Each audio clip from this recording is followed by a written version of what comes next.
Hi, Fiends. Thanks for joining me on another episode of DonnaJean's Coffee House of Horror. I am really excited about my guest today. He's somebody that you know, but you may not know that you know because you don't see his face. Come with me, and we're going to talk to Lee Waddell.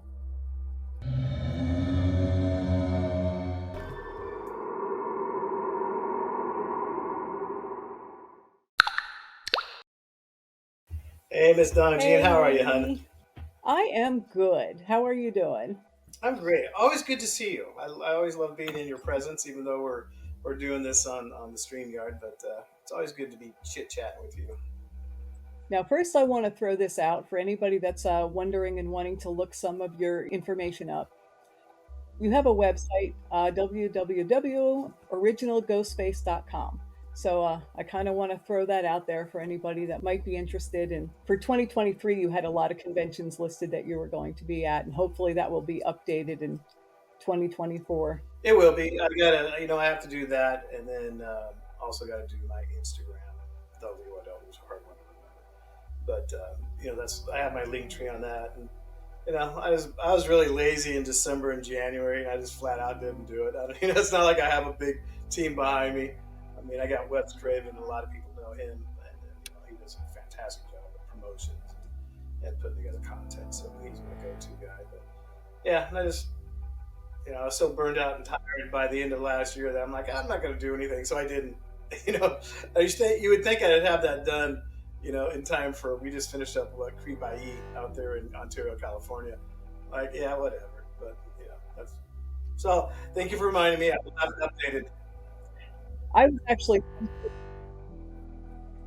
when you were saying you were being lazy, I was thinking more, I think exhaustion is Yeah, I was probably the tired at the right last. word. I was tired at the end of last season. We hit full throttle from about July through December. I mean, we did 14 or 16 on the year. We did a lot. Hmm. So I was ready to take the holidays off and hang out. Well, I think we're gonna jump in here then. So you're a stuntman and actor, and you've been in, to name a few, People Under the Stairs. You were, of course, the original Ghostface in Scream One and Scream Two. You were in Batman Returns. You were in Terminator. You were in Spider-Man. So much, so much, and it's always interesting talking to stuntmen because you see you, but you don't know you see you, and there's that whole mystique behind the persona. Did you know from the time that you were a child that you wanted to be a stuntman?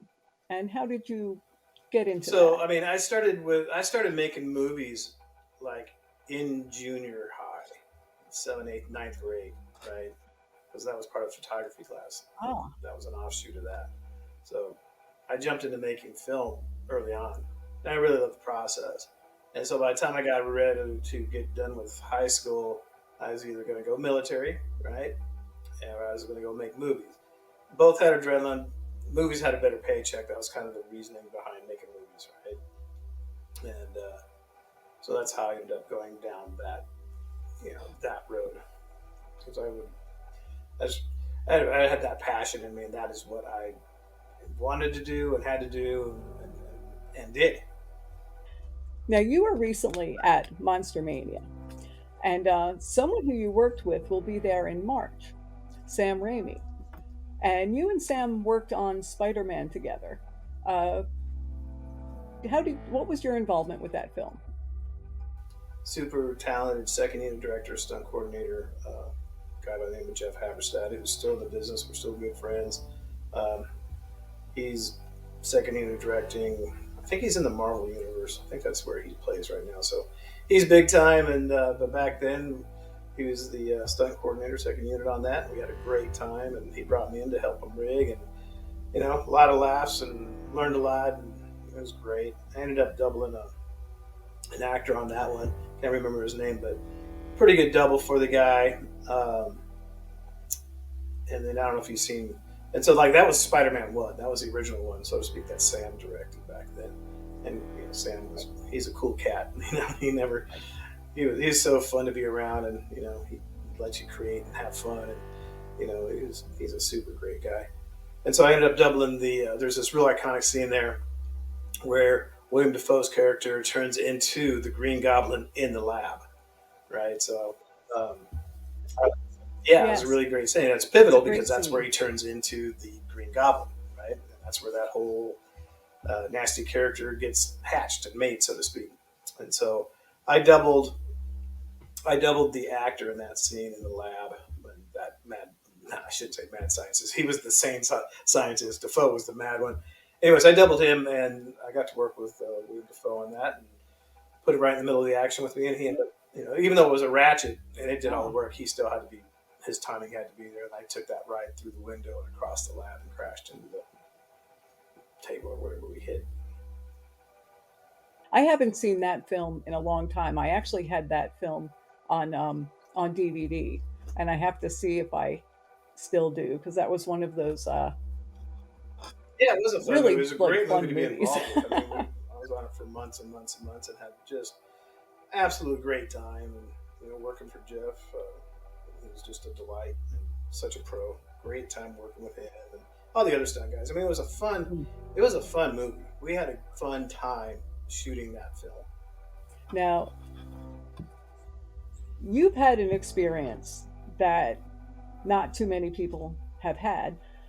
You got eaten by a T Rex in Jurassic Park World.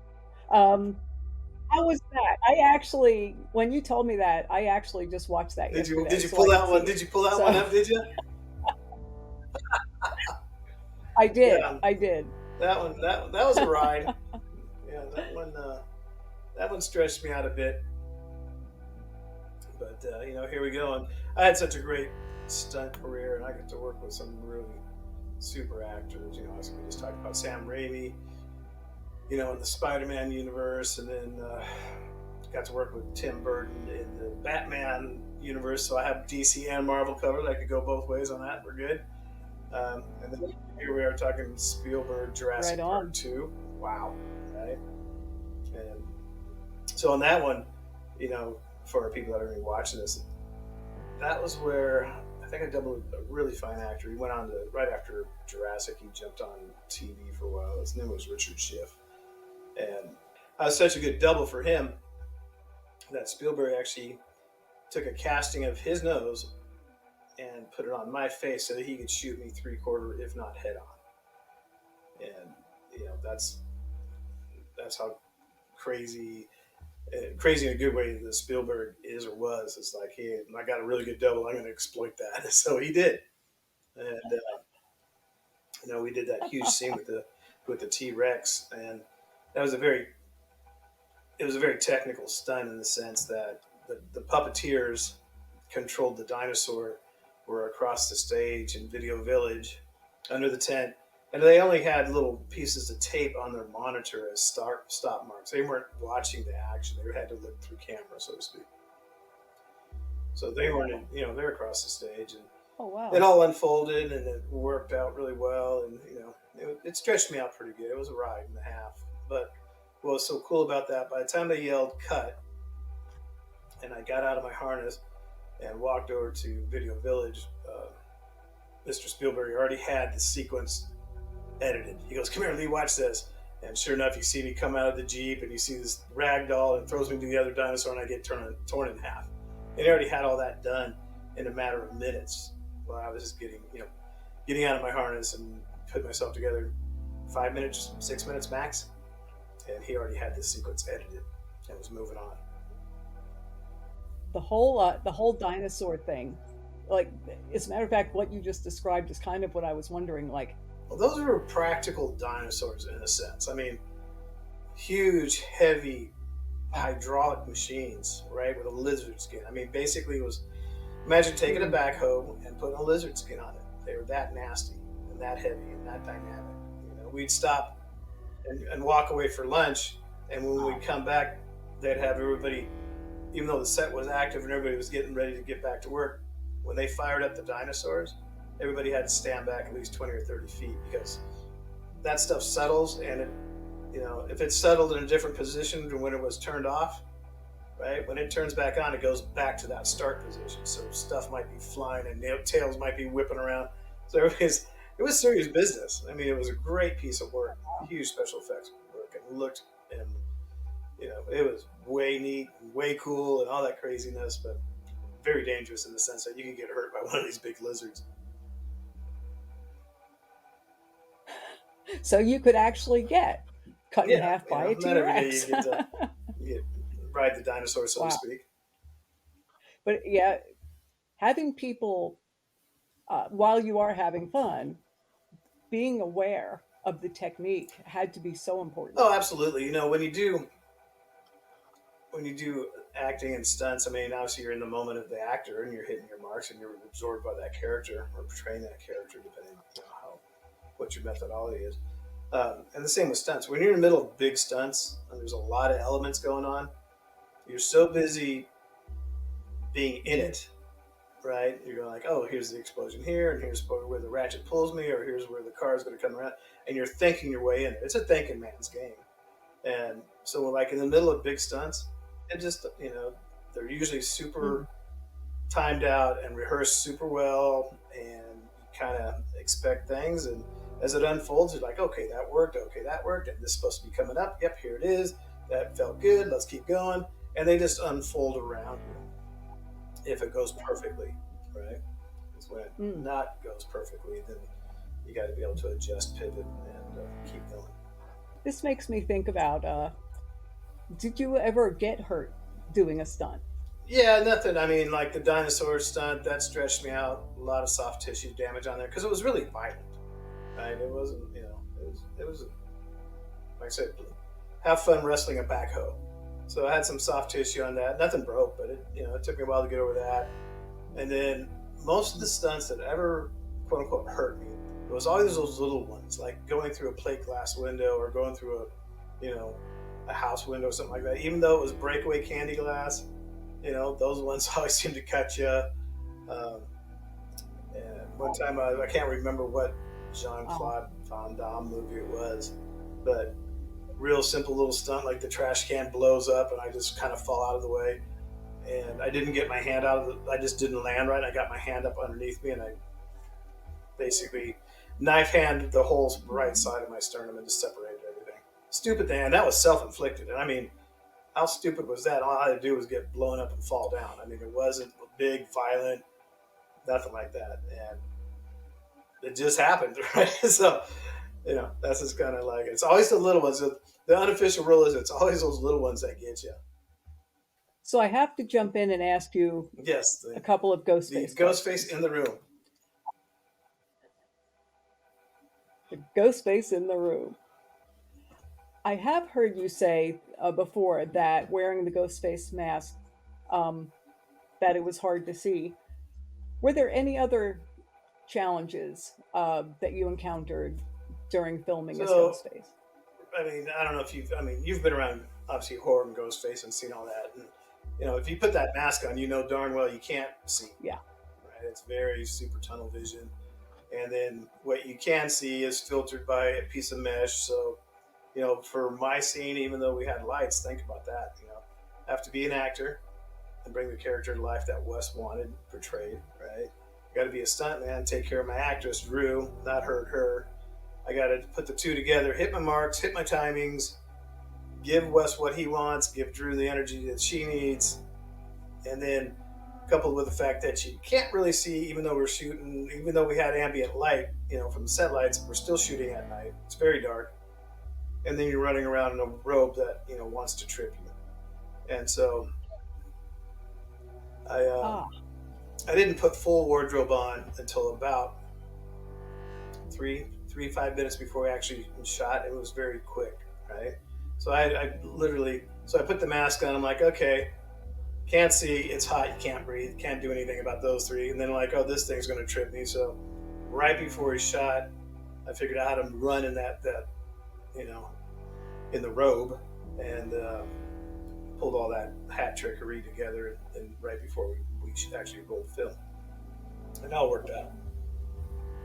so basically you were kind of running up and down the aisles for a little bit trying to get run Yeah, that I had down without about tripping. So as soon as I put it on, and people don't realize how there's a little bit of weight to those robes. They're not a piece of light piece of mhm. garment. So and they kind of cling to Mm. you a little bit. They're not, because there's weight to them, so they want to kind of hang on you a little bit.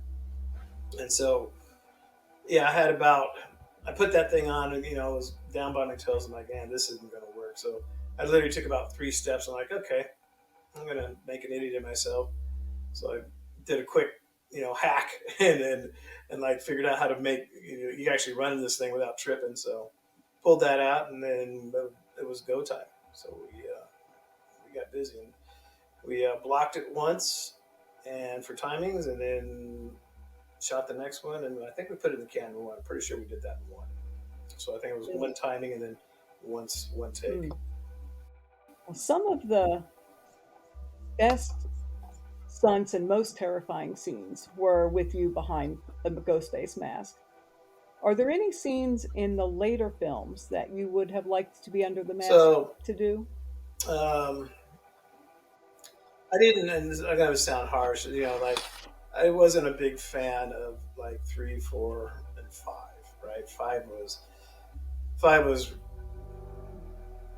the reason I liked 5 at all is because they gave a really good nod to Wes and his directorial style about halfway through that film when they're doing the reveals during the kitchen sequence, right? It's where they're closing the doors and closing and expecting Ghostface to be there.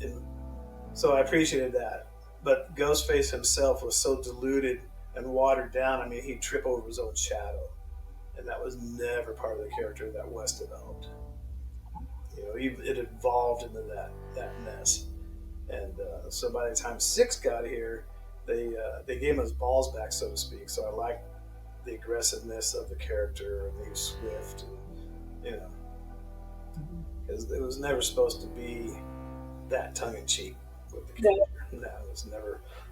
Wasn't supposed to be like it got watered down to. So it was refreshing to see that character kind of get back to his roots, so to speak, in 6. Now, there have been stories about the cast having fun off set.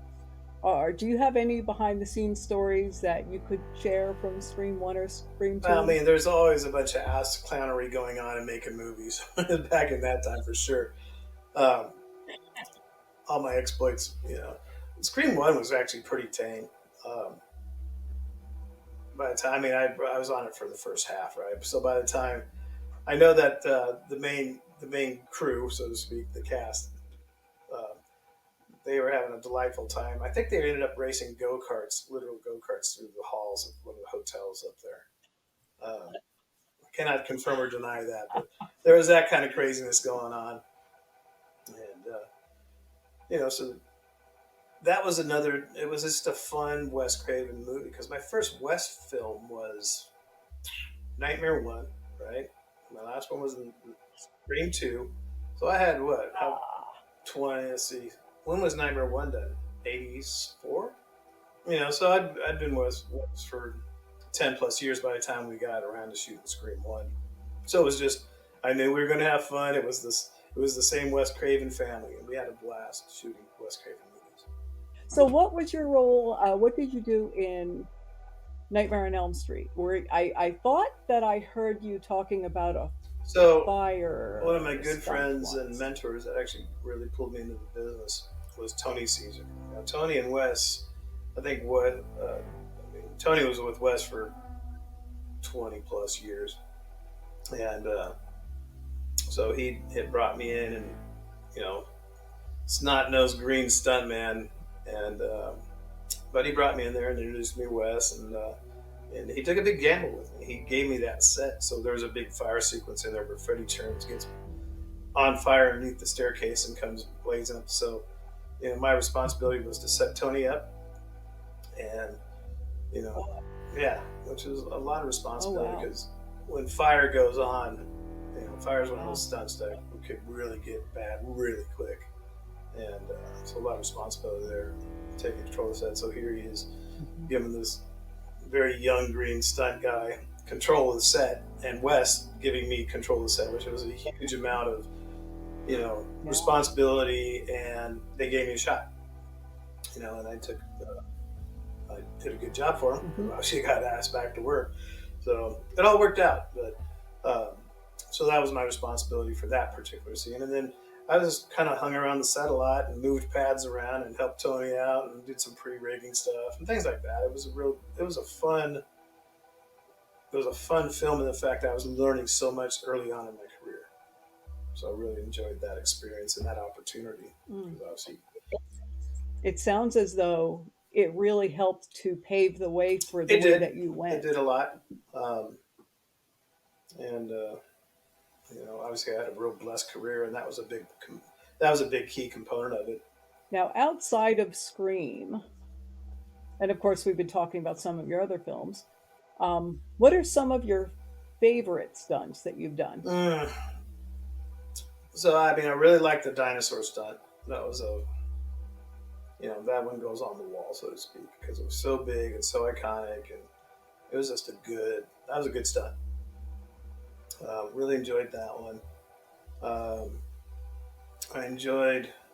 I can't remember the name of the film, and on top of that, sometimes films change names because if you look through my IMDb, there's there's names on there. I'm like, what is that, and when did I do it? They change names. I'm like, wow. Um, so there's a film that used to be called Spontaneous Combustion. I don't know what it's called now. It still might be, but it was a really super fun stunt because we're down in Hollywood, and then I did a firefall off a four-story building into the airbag, and that was huge. And so because it had Oh, all the components, fire and a high fall at night, and it was a fun stunt. I like that one. So it was and Tony, I paid back Tony Caesar for letting me set him up on Nightmare, so he came back and set me up on this one. He did an outstanding job. It was so big that I was 2 stories down, and the tail of the flame was still on top of the building. It was huge. Uh, I have to go find that footage, and whoa. if anybody ever sees it or knows what it changed its name to, let me know. It'd be cool to go watch that stunt again. Well, that would be, I mean, pretty amazing to see, pretty terrifying, just the Well, I whole got a concept really, of it anyway. yeah, four So, stories isn't that high, but it's enough to hurt. And so I went and got a really great airbag. 4 stories on fire is Got this huge amazing. airbag, and it wasn't that deep of an airbag. It didn't need to be. It wasn't that high, but it was really wide. It had a huge footprint on it. So that way, I figured if I got off that thing or came off funny or sideways or like this thing would still catch me. You know, so and that part. You definitely need to trust the people, and it sounds as though that's something that you and Tony really had with each other, which is Yeah, an and amazing and wonderful thing. And this actually leads right into my next question. Um, I was wondering if you had any inspirations while you were up and but coming. like all the guys that I looked up to when I was coming into the business, so uh, we're talking like 1980 forward, right? And so, like all those guys, you know, obviously Tony Caesar and Ted White and Dick Warlock and you know Terry Leonard, all these super stunt coordinators, stuntmen, second-hand directors. Those are the guys that I was hustling when I was coming into the business. And so you take a look at IMDb and you take a look at you know, their resume. It's monstrous. These were the big guys, the movers and shakers in Hollywood at that time. And so all those guys are who I was hustling, and wanted to be under their coattails, so to speak. And like Dick Warlock, who Dick Warlock comes out occasionally, does some cons, right? And Yeah, super yeah, cool. I've met him at a couple of them. He's really a kind, gentle spirited person. Absolutely. And he just he and I and Tony got together a couple of years ago at Horror Hound, and just told stories Mm. and listen to Dick Warlock tell these stories from like his time way back at Disney. It's living history. It's living. So I just loved being hanging out with those guys because they came from a time of film that when those are the historians from back then. Right? So that's the kind of film that I would grow up on. That was my time. So to get on and get their point of view on things and listen Mm. to the stories, the behind the scenes stuff was just a delight. So fun. So fun. Is there anyone that you would like to work with that you have not worked with Nah, yet? not in the stunt scene. I mean, you got to remember, I've been retired since like 2015, 2016 in there, right? And so I miss Ah, the right. old adage is I miss the BSing, but I don't miss the BS. So um, I love making movies. I Get it. miss making movies with my friends, right? But the film has Mm. changed so much, and Hollywood's changed so much that my I just have no tolerance for bullshit. So you could edit that one out later. Um, I have such a low tolerance for that that I just I you think know we can keep it in. It's I'm not going to put up with it, and I don't care who it is. And so I already paid my dues and did my time and had a great time. But you know, if I'm not gonna, if I'm, it's just like doing cons. If I'm laughing and loving and having fun, I will do it till nobody shows up in line for me, right? But once if for some reason it becomes unfun or political or whatever the nonsense is, I'll just walk away. That's I have no problem with that. Yeah, and at words the end of of the day, it's wisdom. really about the fans. That's all. That's the total motivation for me is the fan base. And if you can continue to see your friends at conventions and then make new friends of the fans or of the volunteers, then Yeah, what a and it beautiful is day really that is. super So, neat to maybe do you know a convention once a year, the same convention, or come back 2 years later and you're recognizing some of the same fans that are coming back to get more stuff signed. And there's Nick Castle, right, the original Halloween OG, and there's people, right, and Nick is such a I sweetheart do. of a guy, Yeah. but you look at his lines and they're full of people that have seen him 20 times, right? And they just want to have another item, like, oh yeah, check out this Yep. figurine I found. I don't have this. Come here and sign it for me, right? So he's got repeat business, and no matter where you go, whatever cons with him, his line is full of people that have seen him 3, 4, 5 times, and they're just like catching up on life. And so that I aspire to be like that. That would be really cool to, you know, watch fans' kids grow up because they get to see me, every year, every 2 years, and I've been out on the circuit long enough to make that happen. That'd be great. Another couple like that are Kane Hodder and Felissa Rose. And it's funny because I don't think Kane and we worked on the same films, but I don't think we ever worked straight side by side. Or like so, we were talking about it. Kane and I ran into each other Mm. not too long ago. We were talking about that, about like, yeah, we were on the same movies, but we were never there at the same time, which is crazy Ah, because now we knew each other from back in the day. We know each other now, but I don't think we actually physically worked together. it seems to be a very I've had a number of people tell me that they were in so many movies with this person, but they never actually saw them on set. And that sounds like that's not an uncommon thing with the way that the movies are Yeah, made. that's true. Because I mean, yeah, let's say you have 2 or 3 big action sequences, and maybe I get to do the first one, and maybe so and so did the second one, and maybe so and so did the third one, and so we're on the same film, but we were totally different sequences, right? So that does happen a lot. That does Mhm. happen often, and especially on big films when you look up at the credits and you're 150 deep on stunt people. So yeah, it happens.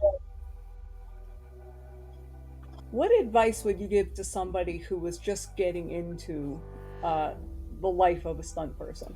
And that's a good question because I get asked often about that. Like people are like, hey, I want to be a stuntman, and so like if you want to do stunts, that's great. And I don't, regardless of your abilities, I mean, hopefully you have some physical abilities because it's a physical job. Um, but the bottom line is like when I was pursuing stunts, that's all I did. I mean, I worked 3 different jobs at one time to support my stunt habit.